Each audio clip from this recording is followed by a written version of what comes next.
Assalamualaikum warahmatullahi wabarakatuh. Apa kabar Sobat Alam yang ada di Nusantara? Mudah-mudahan dalam keadaan sehat walafiat. Kita masih di masa pandemi ini, kembali lagi berjumpa dengan saya Ahmad Suki. Dan tentunya kita masih bersama dengan Bang Lendo. Apa kabar Bang Lendo? Alhamdulillah baik ya. Masa pandemi ini mungkin Abang makin sibuk nge-zoom kali Bang. Dan hari ini kita sedang berada di Soiflora. Soiflora yaitu salah satu unit bisnis yang ada di Sekolah Alam di School of Universe ini. Nah, Sobat Alam, hari ini kita akan berbincang-bincang kembali dengan Bang Lendo berkaitan dengan rutinitas seluruh sekolah yang ada di Indonesia, kemudian juga rutinitas yang kita lakukan setiap tahunnya di rata-rata di seluruh sekolah. Salah satunya yaitu penerimaan siswa baru. Kemudian yang kita lakukan adalah observasi. Nah, hari ini kita akan membicarakan tentang observasi anak. Selain observasi anak, kita akan membicarakan juga tentang seleksi orang tua. Bagaimana sih kita akan menyeleksi orang tua, kemudian bagaimana kita akan mengobservasi anak. Karena observasi anak itu bukan hanya di ketika menerima siswa baru, tapi full time atau setiap waktu. Begitu juga kita seleksi orang tua. Kita tanya-tanya orang tua bagaimana kesiapan orang tua masuk di sekolah alam, apakah mereka mau include dengan kegiatan yang ada di kita, sejauh mana tanggung jawab orang tua ketika membersamai anak-anak. Hari ini kita akan kupas bersama dengan Bang Lendo Novo. Teman-teman stay tune, jangan lupa di like, subscribe, dan di komen, dan di share jika ini bermanfaat, dan mudah-mudahan sih bermanfaat. Oke, kita dengarkan sama-sama penjelasan dari Bang Lendo. Silahkan. Assalamualaikum warahmatullahi wabarakatuh. Waalaikumsalam warahmatullahi wabarakatuh. Bismillahirrahmanirrahim. Alhamdulillahirrahmanirrahim.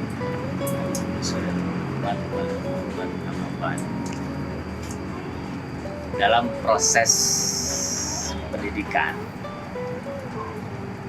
sebagian besar orang tua itu menitipkan anaknya ke berbagai lembaga pendidikan, termasuk sekolah. Ada homeschooling, ada PKBM, ada pesantren, dan sebagainya. Pada umumnya, lembaga-lembaga pendidikan itu melakukan tes untuk menyeleksi siswa. Kalau di sekolah alam itu tidak dilakukan. Yang kita seleksi justru orang tuanya. Oke. Kenapa kita menyeleksi orang tua? Karena yang bertanggung jawab terhadap pendidikan anak adalah orang tua. Oke. Di Al-Quran itu dikatakan, jagalah keluargamu dari api neraka. Jadi yang menjaga itu harus orang tua. Oke. Kemudian di hadis dikatakan yang menjadikan anak itu Majusi, Nasrani, Yahudi itu orang tua. Orang tua. Jadi tupoksi dari proses pendidikan, tanggung jawabnya ada di orang tua. Oke. Itu kenapa sekolah alam itu melakukan seleksi terhadap orang tua. Apakah mereka siap untuk bertanggung jawab terhadap pendidikan anaknya?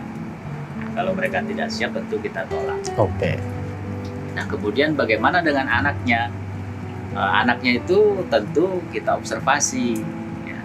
Cara mengobservasinya kalau di sekolah alam itu dengan sit-in namanya. Oke. Mereka mengikuti proses belajar mengajar selama 2 hari untuk memastikan anak itu nyaman dan senang belajar di sekolah alam. Oke. Karena prinsip dasar untuk proses belajar bagi anak-anak itu adalah nyaman dan menyenangkan. Oke, nyaman dan Nah, menyenangkan. kalau mereka nyaman dan senang, insya Allah kita terima.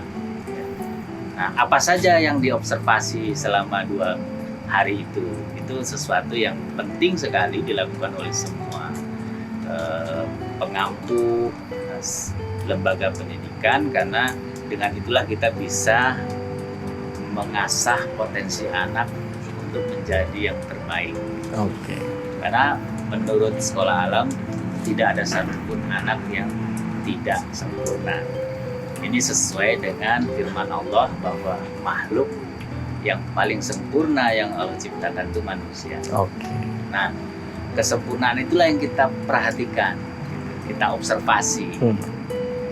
Mulai dari observasi terhadap sikap, adab.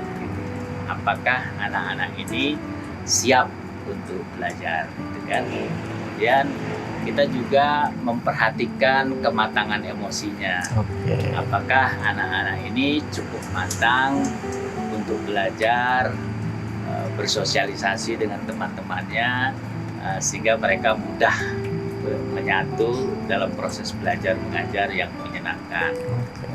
Kemudian kita juga akan memperhatikan kemampuan mereka secara basic akademik gitu ya. Apakah anak-anak ini siap untuk belajar, membaca, menulis, begitu dan segala macam gitu ya. Sehingga mereka bisa mengikuti proses belajar dengan baik. Kemudian juga ada observasi terhadap bakat. Bakat itu kan bersumber dari dua hal. Yang pertama sifat, yang kedua adalah panca indera, fisik. Nah, keduanya kita perhatikan.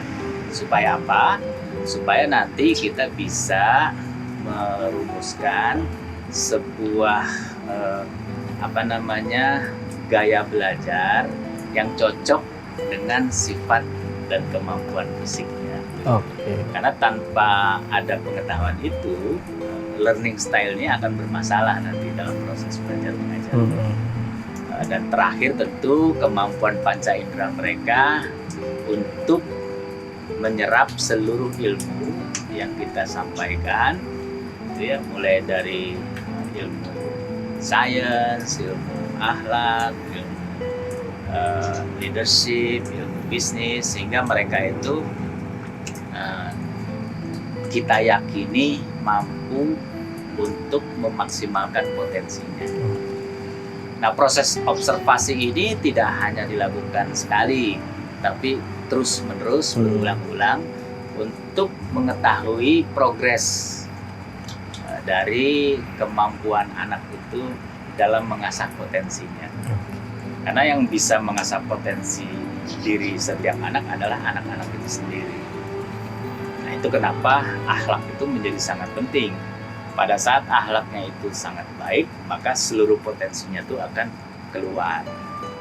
Itu kenapa di sekolah alam itu porsi dari pendidikan akhlak itu paling besar, sebesar 80%. Karena itulah yang menentukan anak itu menjadi baik atau buruk. Itu yang sebetulnya harus dilakukan oleh semua pengampu lembaga pendidikan, supaya mereka bisa berkomunikasi dengan baik kepada orang tua sebagai penanggung jawab pendidikan anak. Nah, dengan komunikasi inilah sebetulnya proses pendidikan dapat berjalan secara optimal. Tanpa tanggung jawab orang tua, tentu sebaik apapun sekolah, sebaik apapun pesantren, tidak mampu mengangkat seluruh potensi anak itu sehingga mereka bisa menjadi sebaik-baiknya manusia. Itulah kenapa orang tua harus diseleksi ya Bang? Ya, jadi orang tuanya itu harus diseleksi. Mereka sungguh-sungguh ya dengan proses pendidikan anaknya yang sesuai dengan sunatullah, dengan apa yang Allah perintahkan dan Rasulnya contohkan, sehingga anak-anak kita itu akan menjadi anak yang soleh. Itulah sepenggal dari proses observasi anak dan proses seleksi terhadap orang tua. Terima kasih Bang Lendo atas pemaparan ini, sangat keren, sangat menginspirasi berkaitan dengan observasi dan juga seleksi. Namun seleksi di sekolah alam itu biasanya orang tuanya yang diseleksi, seperti yang tadi Bang Lendo sudah sampaikan. Bang Lendo, mungkin ada yang disampaikan lagi sebelum betul-betul kita tutup? Mangga silahkan.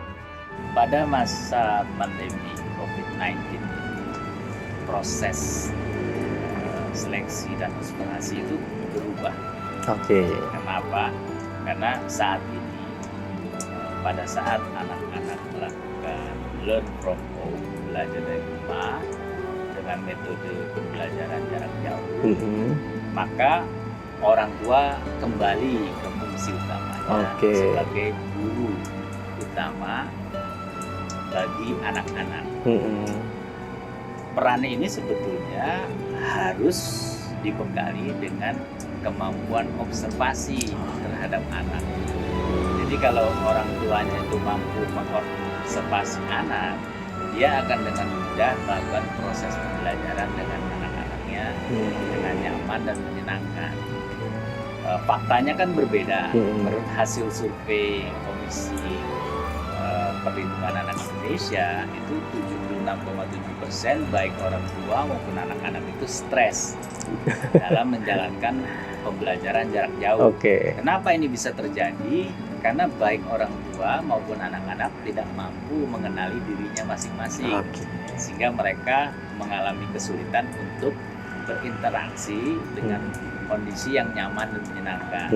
Maka ilmu untuk mengobservasi ini menjadi sangat penting diberikan oleh guru-guru atau para pelaku pendidikan, di-share kepada orang tua dalam konteks misalnya sekolah orang tua, sehingga orang tua sangat mampu untuk mengobservasi anak, sangat mampu untuk mendampingi anak sesuai dengan learning style-nya anak masing-masing, sesuai dengan bakat anak masing-masing, sehingga mereka akan sangat bahagia dalam proses belajar bersama keluarga.